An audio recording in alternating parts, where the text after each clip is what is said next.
આજથી થોડાક દિવસ પહેલાં આરજી બારોટ કોલેજ વિવાદમાં આવી હતી, જેમાં અરવલ્લી ખાતે આવેલી આ કોલેજના જે ટ્રસ્ટી છે દેવાંગ બારોટ, તેઓ દ્વારા એક આદિવાસી વિદ્યાર્થીને ઢોર માર માર્યો હોય તે પ્રકારના આરોપ સામે આવ્યા હતા.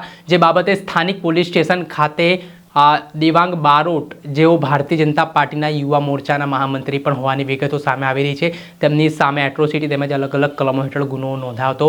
આ સમગ્ર ઘટનામાં વાત કરીએ તો જે આરજે બારોટ કોલેજની બસ હતી, તેમાં બસ ડ્રાઈવર અને એક વિદ્યાર્થી વચ્ચે વિવાદ થયો હતો, જેમાં આ જે પીડિત વિદ્યાર્થી છે તે એ વિદ્યાર્થીનો મિત્ર હોવાથી બસ ચાલકને બોલાચાલી કરવાની ના કહેતા મામલો બીચક્યો હતો ને વાત છે તે દેવાંગ બારોટ સુધી પહોંચી હતી ને આને જ લઈને વિવાદ વકર્યો હતો. એટલું જ નહીં, આજે દરમિયાન બેમાં વચ્ચે પડેલો આદિવાસી સમાજનો વિદ્યાર્થી છે, તેને આરજી બારોટ કોલેજના ટ્રસ્ટી દેવાંગ બારોટ દ્વારા ઢોર માર મારવામાં આવ્યો હોય તે પ્રકારના આરોપ સામે આવ્યા હતા, જેને લઈને ઠેર ઠેર આદિવાસી સમાજના લોકો દ્વારા આવેદનપત્ર પાઠવવામાં આવ્યું હતું અને દેવાંગ બારોટ સામે કડકમાં કડક કાર્યવાહીની માંગ પણ ઉઠી હતી. અને આ સમગ્ર ઘટનાના સંદર્ભમાં આજે આદિવાસી સમાજ દ્વારા અરવલ્લી અને ભિલોડા જિલ્લામાં સ્વયંભૂ બંધ પાડીને પોતાનો વિરોધ નોંધાવ્યો છે અને સમગ્ર દ્રશ્ય પણ સામે આવ્યા છે. 2 દિવસ સુધી આ વિરોધ છે તે આદિવાસી સમાજના લોકો યથાવત રાખવાના છે. બજારો સંપૂર્ણ બંધ કરી દેવામાં આવ્યું છે અને આમાં જે આરોપીઓ છે તેમની સામે કડકમાં કડક કાર્યવાહી કરવામાં આવે તેવી માંગ પણ ઉઠી છે.